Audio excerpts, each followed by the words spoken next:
Good morning दोस्तों, कैसे हैं आप सभी। आई एम श्योर आप सभी लोग अच्छे होंगे। मैं निकिता चौधरी स्वागत करती हूँ आप सभी का हमारे एग्जाम जर्नी परिवार में। और आज के सेशन में हम देखने वाले हैं 17 जुलाई के इम्पोर्टेंट करंट अफेयर्स। तो स्टार्ट करते हैं अपने सेशन को और हमारा फर्स्ट क्वेश्चन हो जाता है क्या, recently which country has won 48th edition of Copa America 2024। Copa America 2024 का 2024 में कौन सा एडिशन था? 48 48वां एडिशन था। आपसे पूछ रहा है किसको किसने जीत लिया है। तो इसको जीत लिया है किसने? इसको जीत लिया है कोलंबिया को हराकर अर्जेंटीना ने। किसने जीत लिया है? कोलंबिया को हराकर अर्जेंटीना ने इस टाइटल को जीत लिया है और अर्जेंटीना का ये 16th टाइटल हो जाता है। कौन से नंबर का टाइटल होता है? यानी कि 16वीं बार अर्जेंटीना ने इस टाइटल को जीत लिया है और लगातार दूसरी बार यानी कि इससे पहली बार जब हुआ था तब भी अर्जेंटीना ने ही इसको जीता था। और ये हर 4 साल में एक बार होता है। यानी कि जो 2020 वाला 47th एडिशन था वो भी अर्जेंटीना ने जीता था और इस बार भी अर्जेंटीना ने ही जीत लिया है। किसको हरा कर जीता है? कोलंबिया को हरा कर जीता है। अच्छा, ये हो कहाँ पे रहा था? तो ये हो कहां पर रहा था? ये हो रहा था यूएसए के hard rock hard rock stadium में। हार्ड रॉक स्टेडियम में। और ये स्टेडियम कहां पर है? मियामी में। तो ये कहां पर हो रहा था? यूएसए में हो रहा था। और यूएसए में भी कहां पर हो रहा था? मियामी में। मियामी के हार्ड कोर स्टेडियम में ये टूर्नामेंट हो रही थी। अच्छा, यहाँ पर कुछ चीजें इंपॉर्टेंट हो जाती है और वो चीजें इंपॉर्टेंट क्या हो जाती है कि यहाँ पर गोल्डन जो बूट है, गोल्डन बूट का टाइटल किसको मिला है? तो गोल्डन बूट का टाइटल जीत लिया है किसने? लातारो मार्टिनेज ने। लातारो मार्टिनेज ने जीत लिया है गोल्डन बूट का टाइटल। मैम, ये गोल्डन बूट का टाइटल किसको मिलता है? अरे, गोल्डन बूट का टाइटल उसको मिलता है जो सबसे ज्यादा स्कोर करता है, गोल स्कोर करता है। दूसरी बात आती है कि यहाँ पे गोल्डन ग्लव्स का टाइटल किसको मिला है? तो गोल्डन ग्लव्स का टाइटल मिला है एमिलिनियो मार्टिनेज को। इनको कौन सा टाइटल मिला है? गोल्डन गोल्डन ग्लव्स का। ठीक है। और ये दोनों ही किस कंट्री से बिलोंग करते हैं? ये दोनों ही बिलोंग करते हैं किस कंट्री से? अर्जेंटीना से। अर्जेंटीना से ये दोनों ही जो लोग हैं वो बिलोंग करते हैं। यहाँ पर गोल्डन बॉल का टाइटल किसको मिला है?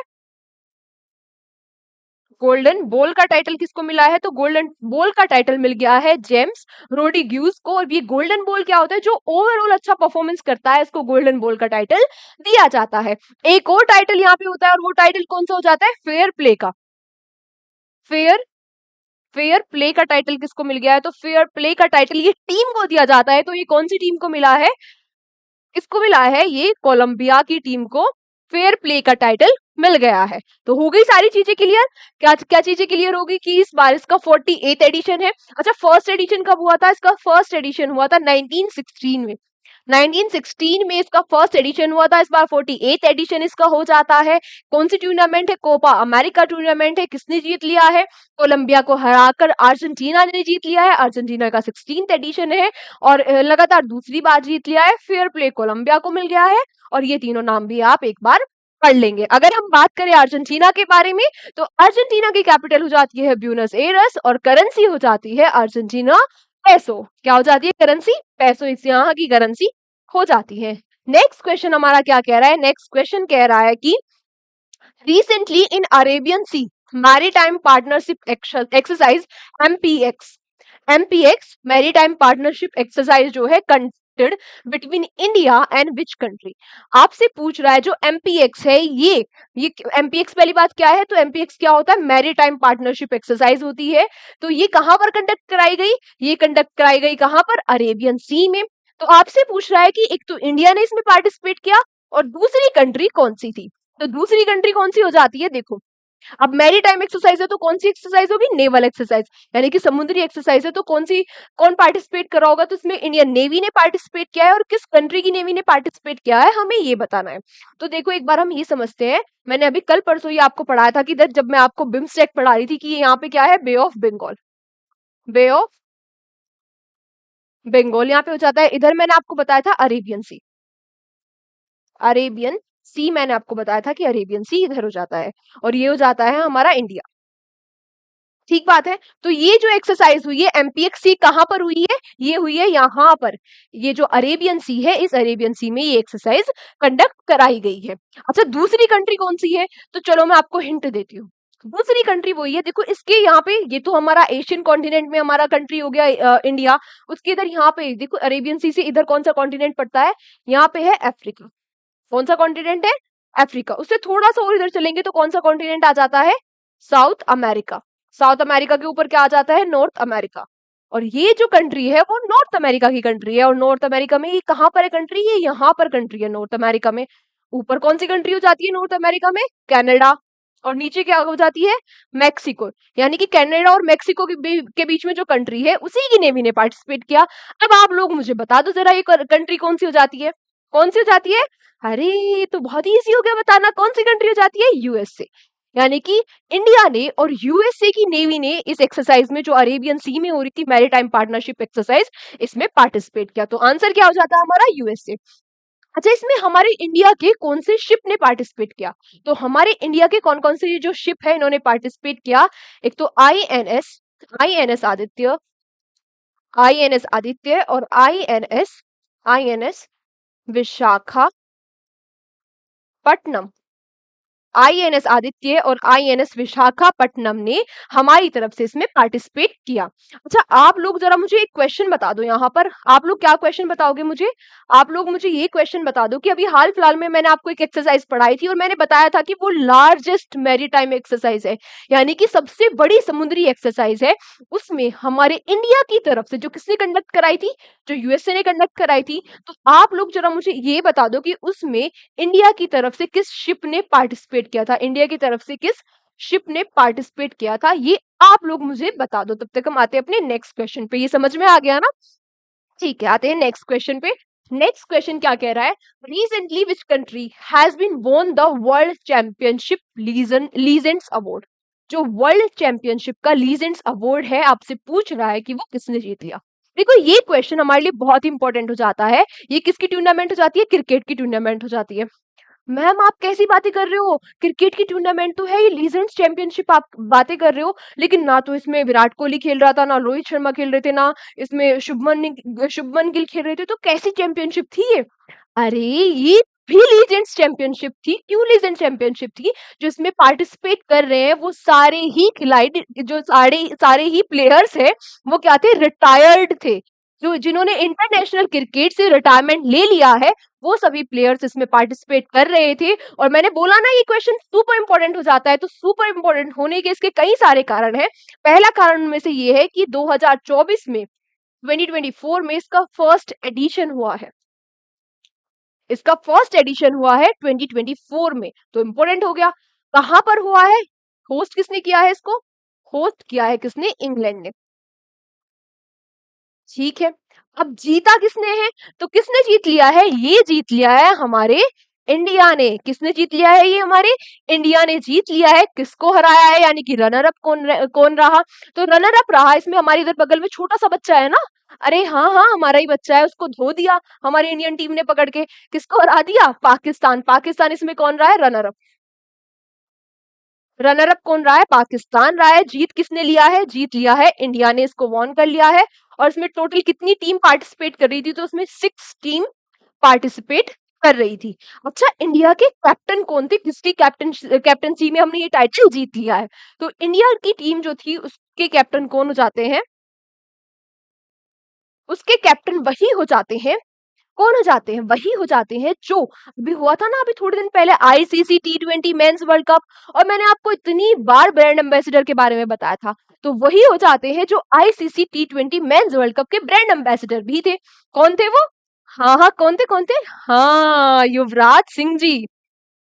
युवराज सिंह जी कौन हो जाते हैं? हमारे इंडियन टीम के कैप्टन इसमें हो जाते हैं। इंडिया ने जीत लिया है, पाकिस्तान को हराकर जीत लिया है। पहला इसका एडिशन था 2024 में, ये हुआ है, होस्ट करा है इंग्लैंड ने। इतनी चीजें क्लियर है। यहाँ पे दो नाम और ज्यादा इंपॉर्टेंट हो जाते हैं। वो दो नाम और क्या है जो हमें याद रखने हैं? एक तो है यूसुफ पठान, और एक क्या हो जाता है? अंबाती रायडू। ये दो नाम क्या हो जाते हैं, यूसुफ पठान और अंबाती रायडू। इनको क्यों याद रखना है, देखो ये बने हैं man of the series, man of the series. और दूसरे ये अंबाती जो रायडू जी है ये बने हैं man of the match, man of the match. और इनको हम क्यों पढ़ रहे हैं, क्योंकि ये दोनों भी इंडियन हो जाते हैं, ये दोनों भी कौन है, इंडियन है, और ये मैन ऑफ द सीरीज और मैन ऑफ द मैच रहे हैं, तो इससे ये चीजें इंपॉर्टेंट हो जाती है। अच्छा, मैंने अभी आप लोगों से एक क्वेश्चन पूछा था, आपने आंसर कर दिया होगा मुझे उम्मीद है। क्या क्वेश्चन पूछा था मैंने, कि कौन से शिप ने पार्टिसिपेट किया है, कौन सी एक्सरसाइज के बारे में मैं बात कर रही थी, किस एक्सरसाइज के बारे में मैं बात कर रही थी, रिमपेक के। किसने होस्ट करी थी, यूएसए ने, यूएसए ने होस्ट करी थी ना। लार्जेस्ट मैरीटाइम एक्सरसाइज है, यानी कि समुद्री सबसे बड़ी एक्सरसाइज है ये। और इंडिया की तरफ से किसने पार्टिसिपेट किया था, आईएनएस शिवालिक ने। किसने पार्टिसिपेट किया था, आईएनएस शिवालिक ने, ठीक है। नेक्स्ट आपसे क्या पूछ रहा है क्वेश्चन, नेक्स्ट क्वेश्चन पूछ रहा है कि when United Nations World Youth Skill Day observed every year, हर साल यूनाइटेड नेशंस के द्वारा वर्ल्ड यूथ स्किल डे कब मनाया जाता है, आपसे ये पूछ रहा है। तो कब मनाया जाता है, देखो ये सेलिब्रेट किया जाता है कब, 15 जुलाई को, 15 जुलाई को इसको सेलिब्रेट किया जाता है। अच्छा, यूनाइटेड नेशन ने इसके लिए अनाउंसमेंट कर दी थी कब, 2014 में, 14 में इसके लिए अनाउंसमेंट कर दी गई थी कि भाई हम world skill day, world Youth Skill day को सेलिब्रेट करेंगे। और फर्स्ट टाइम ये सेलिब्रेट कब किया गया था, 2015 में, फर्स्ट टाइम सेलिब्रेट किया गया था 2015 में। अब आ जाती है बात थीम के ऊपर कि इसकी थीम क्या हो जाती है, इसकी 2024 में थीम क्या हो जाती है। तो इसकी थीम हो जाती है, इसकी थीम हो जाती है youth skill for piece and development. Youth skill for piece and development इसकी क्या हो जाती है, थीम हो जाती है। मैम रोज कोई ना कोई डे हम सेलिब्रेट करते रहते हैं, उसकी थीम आती है, कैसे याद करें। अरे इसकी थीम याद करनी तो बहुत ईजी है, देखो यूथ को स्किल करना है, यूथ को हमें स्किल करना है। अगर हमने यूथ को स्किल नहीं करा और वो अनस्किल ही घूमता रहा, ऐसे ही उधर उधर घूमता रहा, तो क्या पीस आ जाएगी, नहीं आएगी भाई। खाली दिमाग शैतान का, अगर वो कुछ कुछ करेगा अशांति फैलाएगा। और अगर हमारा यूथ ही अनस्किल्ड है तो फिर डेवलपमेंट यानी कि विकास कहाँ से होगा, तो विकास भी नहीं होगा और शांति भी नहीं रहेगी। तो उसके लिए क्या करना है, यूथ को स्किल करना है, यूथ को स्किल करना है फॉर पीस एंड डेवलपमेंट। उसके लिए हम क्या सेलिब्रेट कर रहे हैं, उसके लिए हम सेलिब्रेट कर रहे हैं वर्ल्ड यूथ स्किल डे। ये किस लिए सेलिब्रेट कर रहे हैं, अवेयरनेस फैलाने के लिए, स्किल करने के लिए, एम्प्लॉयमेंट के लिए जागरूक करने के लिए यूथ को कि कैसे कैसे आपको स्किल बनना है। इसके लिए ये डे सेलिब्रेट किया जाता है। किसके द्वारा सेलिब्रेट किया जाता है, यूनाइटेड नेशंस के द्वारा सेलिब्रेट किया जाता है। और कब सेलिब्रेट किया जाता है, 15 जुलाई को सेलिब्रेट किया जाता है। तो हो गई थीम याद, भाई यूथ को स्किल करेंगे तभी तो पीस और डेवलपमेंट होगा ना। तो youth skill for piece and development, simple. Next question आपसे क्या कह रहा है, recently which country has become the first, which countries has become the first city, which city होगा, which city has become the first city in the world to ban non vegetarian food, non vegetarian food को ban करने वाला पहला, world का, दुनिया का पहला शहर कौन सा बन गया है। हाँ ये सिटी होगा तभी, वरना तो यहाँ कंट्री के नाम ऑप्शन होता। तो कौन सा शहर बन गया है पहला, पहला कौन सा शहर बन गया है जिसने नॉन वेजिटेरियन चीजों को बैन कर दिया है, यानी कि मांसाहारी चीजों पर अपने शहर में बैन लगा दिया है। अगर वहां पे कोई नॉन वेज को कंज्यूम करेगा तो वो इलीगल होगा। तो ये कौन सा शहर बन गया है, ये बन गया है गुजरात के, गुजरात के भावनगर का, गुजरात के भावनगर का क्या नाम हो जाता है इसका, पैलीताना, पैलीताना बन गया है, पैलीताना बन गया है फर्स्ट, फर्स्ट शहर, फर्स्ट सिटी जिसने बैन कर दिया है नॉन वेज। पालीताना बन गया है फर्स्ट सिटी जिसने बैन कर दिया है नॉन वेज को। कहां से है ये, कहां पर है ये शहर, ये है गुजरात के भावनगर में। तो ये नाम काफी इंपॉर्टेंट हो जाता है, वर्ल्ड का पहला बन गया है। और कहाँ कहां पर है ये शहर, कहां पर ये सिचुएटेड है, तो गुजरात में ये सिचुएटेड है। ठीक है, आते हैं अपने इस क्वेश्चन में, बस इतना ही नाम याद रखना है आपको। आते हैं नेक्स्ट क्वेश्चन पर, recently which country has been won the UEFA, European football championship 2024। तो यूरोपियन फुटबॉल चैंपियनशिप को भी जीत लिया है 2024 में। आपसे पूछ रहा है कि किसने जीता है। तो ये यूईएफए यूरोपियन फुटबॉल चैंपियनशिप है, इसी को हम क्या भी कहते हैं, यूरो कप। यूरो कप के बारे में आपने सुना होगा। तो इसी को क्या भी कहा जाता है, यूरो कप भी इसी को कहा जाता है। तो ये जो यूरो कप है ये किसने जीत लिया है, ये इंग्लैंड को हराकर जीत लिया है। किसने, स्पेन ने। इंग्लैंड को हराकर ये स्पेन ने जीत लिया है और ये स्पेन का 4th टाइटल है, यानी कि स्पेन ने इसको चौथी बार जीत लिया है। अच्छा, 2024 में इसका कौन सा एडिशन है, तो 2024 में इसका 17th एडिशन है। कौन सा एडिशन है, 17th एडिशन हो जाता है। होस्ट कौन कर रहा था, होस्ट कौन कर रहा था इसको, होस्ट हो रहा था ये बर्लिन में। और बर्लिन कहाँ पर है, जर्मनी में।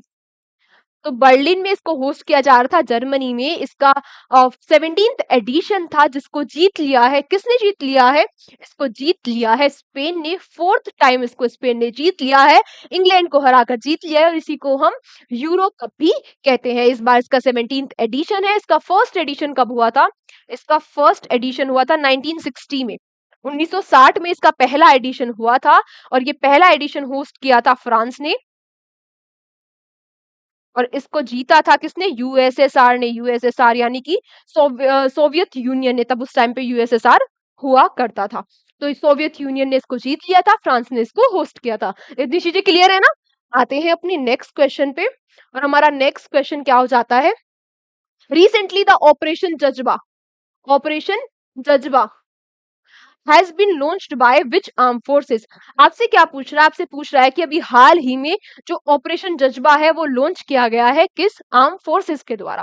तो पहली तो बात यही आती है कि ये जो ऑपरेशन जज्बा है ये है क्या। तो देखो, ये है हमारा भारत। एक रफ इमेज ले लेते हैं ऊपर कश्मीर भाग वाले हिस्से की। तो ये है हमारा भारत। यहाँ पे क्या हो जाता है, तिब्बत। यहाँ पे क्या हो जाता है, तिब्बत हो जाता है। और यहाँ पे क्या हो जाता है, लद्दाख। क्या हो जाता है, यहाँ पे लद्दाख हो जाता है।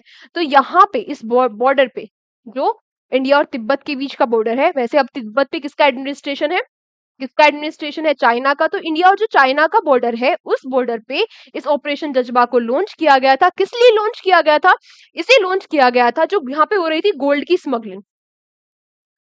क्या हो रही थी, गोल्ड की स्मगलिंग हो रही थी। तो इसके लिए हमारी जो आर्म फोर्सेस है उसने इसको क्या यहाँ पे ऑपरेशन जज्बा को लॉन्च कर दिया था। अब यहाँ पर कौन सी आर्म फोर्सेस होती है, कौन सी आर्म फोर्सेस होती है यहाँ पे तिब्बत, इंडिया और तिब्बत के बॉर्डर पे कौन सी होती है, आईटीबीपी।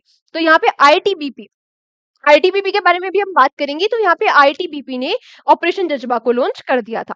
किसके लिए लॉन्च किया था, यहाँ पे गोल्ड स्मगलिंग को रोकने के लिए लॉन्च किया था। तो यहाँ पे हुआ क्या, इन्होंने जब्त कर लिया 108 किलो, इन्होंने लद्दाख में जब्त कर लिया, जो स्मगलिंग करने के लिए जा रहा था 108 किलो सोना, 108 किलो सोने को इन्होंने जब्त कर लिया। यहाँ पे हमारी जो आईटीबीपी है, कहाँ पर, इंडिया और तिब्बत के बॉर्डर पर, इंडिया और तिब्बत के बॉर्डर पर ये इसको जब्त कर लिया गया है। अब किसने किया है, ऑपरेशन किसने लॉन्च किया है, आईटीबीपी ने लॉन्च किया है। अगर हम बात करें आईटीबीपी के बारे में, तो अब आईटीबीपी की फुल फॉर्म तो आप मुझे खुद ही बता दोगे। किस बॉर्डर पे है, इंडिया और तिब्बत के बॉर्डर पे है। तो उसकी फुल फॉर्म क्या हो जाती है, इंडो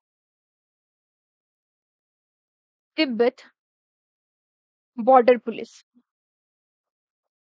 ये बनाई कब गई थी, ये बनाई गई थी, ये तभी बनाई गई थी जब हिंदी चीनी भाई भाई के नाम पर हमारे ऊपर अटैक कर दिया था चाइना ने, सडन अटैक कर दिया था। कब, 1962 में। 1962 में जब चाइना ने अटैक कर दिया था इंडिया के ऊपर, तब इस तिब्बत वाले रीजन की प्रोटेक्शन के लिए क्या बनाई गई थी, आईटीबीपी, यानी कि इंडो तिब्बत पुलिस फोर्स को बनाया गया था 1962 में। यहाँ पे एक सुपर इंपॉर्टेंट क्वेश्चन है, और वो क्या हो जाता है, आपसे डायरेक्टली पूछ लेगा कि जो आईटीबीपी है ये किस मिनिस्ट्री के अंदर आती है। और आप लोग पता है पूरे कॉन्फिडेंस में आंसर लगा के आओगे, डिफेंस मिनिस्ट्री के अंडर, क्योंकि तो पता है ना ये बॉर्डर पे हमारी सुरक्षा करती है, तो ये डिफेंस मिनिस्ट्री के अंडर आती है। और आप अपनी अपने बिल्कुल आओगे और फिर आंसर की ऐसे चेक, मतलब आओगे और अपने आंसर ऐसे चेक वेक करके, और फिर कह लोगे कि अरे हाँ हाँ ये वाला क्वेश्चन तो हमारा सही है, इसमें तो कोई नंबर काट ही नहीं सकता। लेकिन आपको नहीं पता, आपको नहीं पता एग्जाम हॉल में एग्जाम के प्रेशर में ऐसी जो सिली मिस्टेक्स होती है ना, ये बहुत भारी पड़ती है। और जो आप एक दो नंबर से रह जाते हो ना, कि कट ऑफ से बस 2 नंबर रह गए, 1 नंबर रह गया, ये सब कुछ इम्पैक्ट होता है किसका, उस नेगेटिव मार्किंग का, जो हम क्वेश्चन गलत करके आए हैं, है ना, ये उसी का इम्पैक्ट होता है। तो ये किसके अंडर आती है, किस मिनिस्ट्री के अंडर आती है, ये आती है किसके, होम मिनिस्ट्री के अंडर आती है। ये होम मिनिस्ट्री के अंडर आती है। ये होम मिनिस्ट्री के अंडर आती है। किसके अंडर आती है? होम मिनिस्ट्री के अंडर आती है। कौन? आईटीबीपी। अच्छा, यहाँ पे एक और चीज इंपॉर्टेंट, मोटो इसका क्या हो जाता है? इसका मोटो हो जाता है, चलो हिंदी में लिखते हैं, शौर्य, दृढ़ता, कर्म, निष्ठा। बहुत सारे बच्चों को शिकायत रहती है कि मैम आप हिंदी में नहीं लिखते हो, तो इसका मोटो क्या हो जाता है? शौर्य, दृढ़ता, कर्म, निष्ठा, इसका क्या हो जाता है? मोटो हो जाता है। और ये भी क्या हो जाता है? इंपॉर्टेंट हो जाता है। नेक्स्ट क्वेश्चन आपसे क्या पूछ रहा है? Recently which state has launch the IT सक्षम युवा योजना। आपसे पूछ रहा है कि अभी हाल ही में किस स्टेट ने आईटी सक्षम युवा योजना को लॉन्च कर दिया है। और ये वही स्टेट है जिसको अभी हाल ही में जो 15th मैंने आपको पढ़ाया था ना, 15th एग्रीकल्चर लीडरशिप अवार्ड दिए जा रहे हैं, है ना, पढ़ाया था मैंने कि न्यू दिल्ली में वो दिए जा रहे हैं। तो उसमें इस स्टेट को क्या मिला था? किसके लिए अवार्ड मिला था?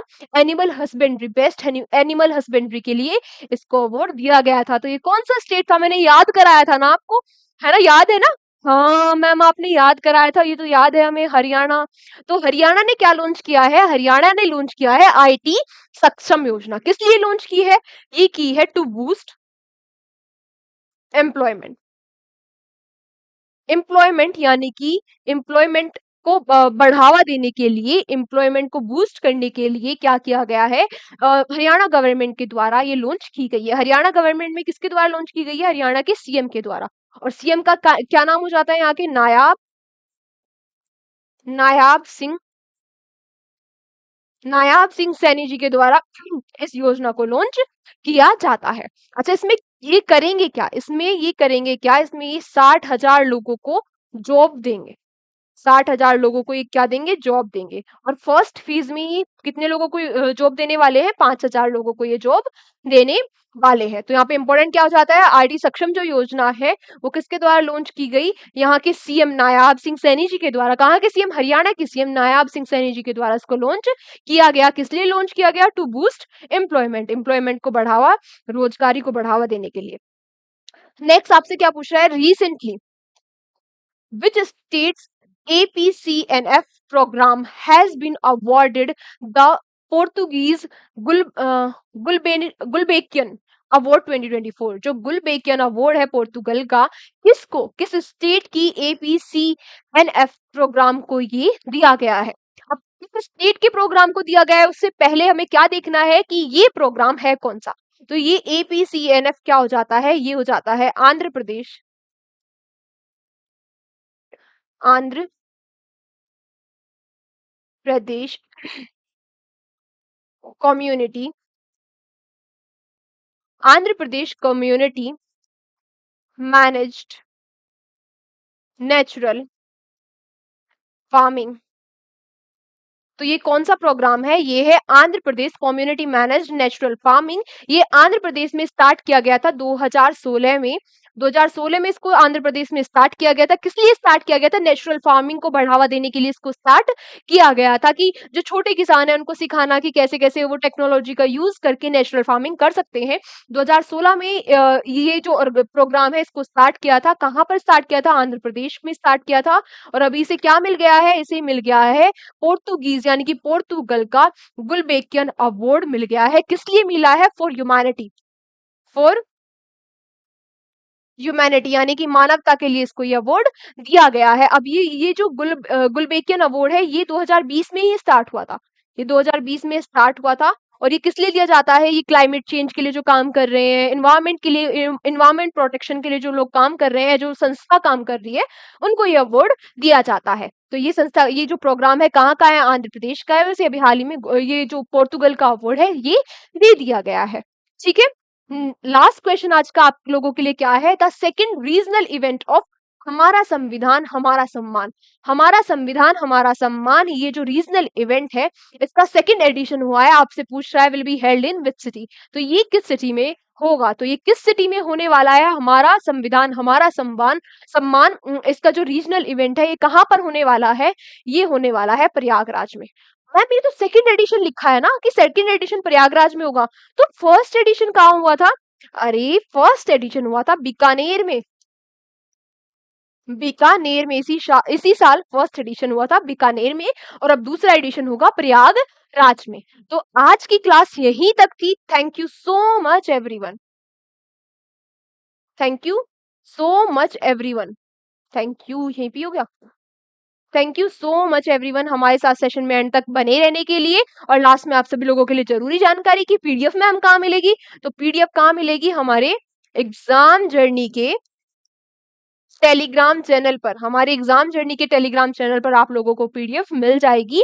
आज के सेशन को हम यहीं तक रखते हैं। कल के सेशन में आप सभी लोगों से फिर मुलाकात होगी। तब तक अपना ध्यान रखिए, अच्छे से पढ़ाई करते रहिए। और आज का मोटिवेशन ही आपके लिए ये है कि सेल्फ मोटिवेशन जिंदगी में बहुत जरूरी है। कोई भी लोग अगर आपको मोटिवेट करेगा या मैं आपको मोटिवेट करूंगी तो मैं कुछ देर के लिए मोटिवेट कर सकती हूँ, कुछ स्पेशल एक फील्ड में मोटिवेट कर सकती हूँ, लेकिन अगर आपको लंबे टाइम तक कुछ काम करना है, अगर आप चाहते हैं सक्सेसफुल होना, तो उसके लिए सेल्फ मोटिवेशन बहुत जरूरी है। तो अपने आप से बातें कीजिए, अपने आप को मोटिवेटेड रखिए। आज की क्लास को हम यहीं तक रखते हैं। कल के सेशन में आप लोगों से फिर मुलाकात होगी। तब तक अपना ध्यान रखिए। Take care, bye bye.